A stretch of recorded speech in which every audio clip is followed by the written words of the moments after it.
বাবু জোনাকির বুক থেকে শাড়ির আঁচলটা ফেলে দিয়ে বলল, যেখানে সব বাধা ডিঙিয়ে তোমার কাছে চলে এসেছি সেখানে প্রোটেকশনের মতো সামান্য বাধা তোমার থেকে আমাকে রোধ করে রাখবে কি করে বলো? বলে বাবু জোনাকির ব্লাউজের বোতাম খুলতে লাগলো। জোনাকি তার বুক থেকে বাবুর হাতটি সরিয়ে দিয়ে বলল, এই যে মিস্টার, এখন এত মিষ্টি মিষ্টি করে কথা বলছো, যদি কোনো একটা অঘটন ঘটে তাহলে তোমার এই মিষ্টি মুখের কথাগুলো আর মিষ্টি থাকবে না।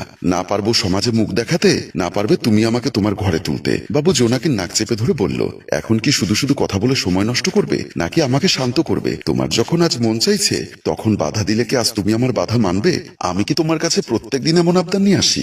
যখন মনকে কোনোভাবেই মানাতে পারি না তখন তোমার কাছে ছুটে আসি। তোমার ঘরেও তো একটা সুন্দরী বউ আছে, ঘরে সুন্দরী বউ রেখে আমার কাছে এসে কি মজা পাও? বাবু জোনাকির কথার কোনো উত্তর না দিয়ে আবারও ব্লাউজের বোতাম খুলতে ব্যস্ত হয়ে পড়ল। বাবুর যখন জোনাকির শরীর ছুতে মন চায় তখন সে নেশাচরের মতো হয়ে যায়। পৃথিবীর কোনো শক্তি সেদিন জোনাকির কাছ থেকে তাকে আলাদা করতে পারে না। এই তো কয়েকদিন আগের কথা।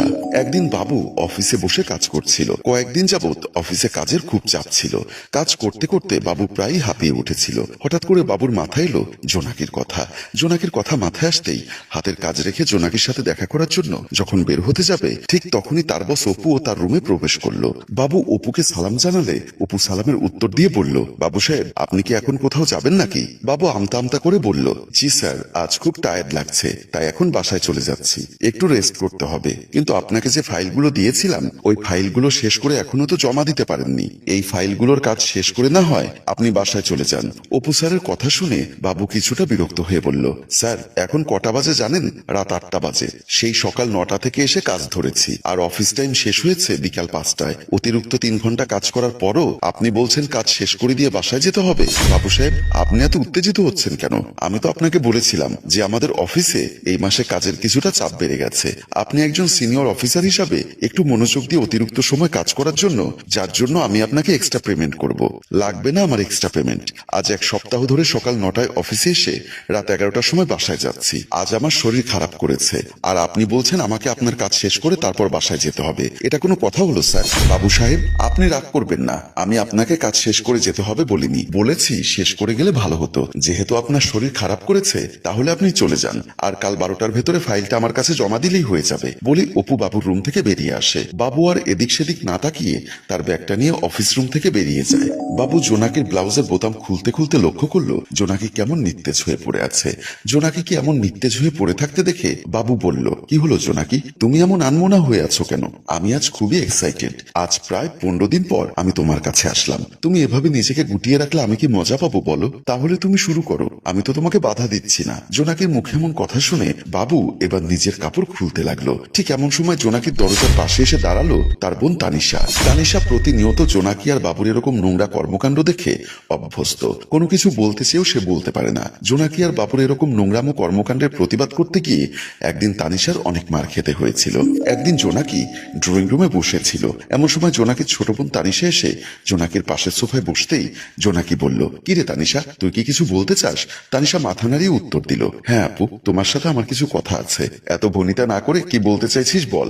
আপু, দুলাভাই বিদেশে থাকে, তার উপর আবার বাবু ভাই যখন তখন আমাদের বাসায় আসে। আশেপাশের লোকেরা নানা কথা বলে, আর তাছাড়া তুমি বাবু ভাইয়ের সাথে যে শারীরিক সম্পর্ক করেছো তা কিন্তু একদমই ঠিক না। তানিশার মুখে এমন কথা শুনে জোনাকি কিছুটা হতভম্ব হয়ে যায়, কারণ বাবু এই বাসায় আসা যাওয়া করে সেটা আশেপাশের লোকজন কম বেশি সবাই জানে, কিন্তু বাবুর সাথে যে জোনাকির শারীরিক সম্পর্ক আছে সেটা আর কেউ জানে না। কিন্তু তানিশার মুখে এমন কথা শুনে জোনাকি অবাক হয়ে তানিশাকে জিজ্ঞাসা করলো, বাবুর সাথে আমার শারীরিক সম্পর্ক?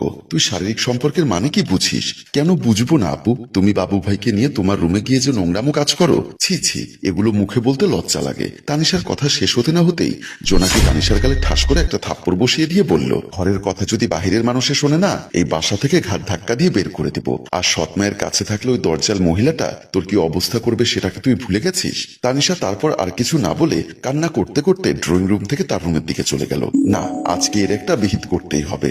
যত দিন যাচ্ছে আপু আর বাবু ভাইয়ের বেহায়াপনা বেড়েই চলেছে। এখন যদি ওদের লাগাম টেনে না ধরি তাহলে যে এর পরিণাম হবে খুব ভয়াবহ। এতক্ষণে বাবু আর জোনাকি শারীরিক ক্ষুধা মেটানোর জন্য উন্মাদ হয়ে উঠেছে। তানিশা কিছু একটা চিন্তা করে গুটি গুটি পায় সেখান থেকে বাসা থেকে বাহিরের দিকে পা বাড়ালো। কলিং বেলের শব্দ শুনে দরজা খুলে দিল ইমা বেগম। ইমা বেগম দরজা খুলে দিতেই তানিশা তাড়াহুড়ো করে রুমে প্রবেশ করে বলল, ভাবি তাড়াতাড়ি চলুন। তানিশার মুখে এমন কথা শুনে ইমা বেগম কিছুটা বিচলিত হয়ে বলল, কোথায় যাব?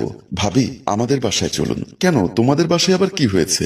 এখানে দাঁড়িয়ে কথা বলার সময় নেই ভাবি। তানিশা, কি যাতা বলছো পাগলের মতো? আমি তো কিছুই বুঝতে পারছি না। ভাবি, আগে আমার সাথে আমাদের বাসায় চলুন, সেখানে গেলে আপনি সবকিছু জানতে পারবেন। আচ্ছা ঠিক আছে, তুমি একটু বসো, চুলোর উপর তরকারিটা বসিয়েছি, চুলা থেকে তরকারিটা নামিয়ে তারপর না হয় যাই। ভাবি, শিকার কি এত সময় আপনার জন্য বসে থাকবে? আমি আপনার ভালোর জন্যই বলছি, তাড়াতাড়ি আসুন, না হলে শিকার হাতের নাগালের বাইরে চলে যাবে। ইমা বেগম তানিশার কথার আগামাথা কিছুই বুঝতে পারছে না। তানিশা আবারও বলল, কি হলো, দাঁড়িয়ে আছেন কেন ভাবি? এত ভাববার সময় নেই, চলুন তাড়াতাড়ি। বলে তানিশা ইমা বেগমের হাত ধরে টানতে টানতে রুম থেকে বের হয়ে গেল। তানিশা আর ইমা বেগম জোনাকির রুমে ঢুকতেই জোনাকি আর বাবু চমকে ওঠে। বাবুকে জোনাকির সাথে এই অবস্থায় দেখে ইমা বেগমের মাথায় যেন আকাশ ভেঙে পড়ে। জোনাকি তাড়াহুড়ো করে নিজের শরীরের কাপড় ঠিক করতে লাগলো। তুমি তুমি এখানে কি করে এলে? বাবুর মুখে এমন কথা শুনে ইমা বেগম কোন রকম নিজেকে সামলে নিয়ে বলল, আমি এখানে এসেছি বলে তুমি অবাক হচ্ছ বাবু? না মানে বাবু, মহল্লার সবাই যখন বলতো তোমার আর জোনাকির মধ্যে কিছু একটা চলছে, তখন আমার কেন যেন বিশ্বাস হতো না। বিশ্বাস করো ইমা, আমি তোমাকেই ভালোবাসি। চুপ করো, তোমার মুখে ভালোবাসা কথাটা মানায় না। বাবু, মনে করে দেখো তো, সেদিন রাতে তুমি আমাকে কি বলেছিলে? আমি দরজা খুলে দিতেই তুমি রুমে প্রবেশ করলে। তোমার এলোমেলো চুল আর দুর্বল শরীর দেখে আমি তোমাকে জিজ্ঞাসা করলাম, কি হয়েছে বাবু, তুমি আজ অফিস থেকে এত লেটে ফিরলে যে? তুমি কর্কশ ভাষায় উত্তর দিলে। এখন কি আমাকে তোমার কাছে কৈফিয়ত দিতে হবে? এরকম করে কথা বলছো কেন? আমি কি জানতে পারি না? হ্যাঁ, তোমার জানার অধিকার আছে। আমার যখন ইচ্ছা হবে তখন আমি তোমাকে সবকিছু জানিয়ে দিব।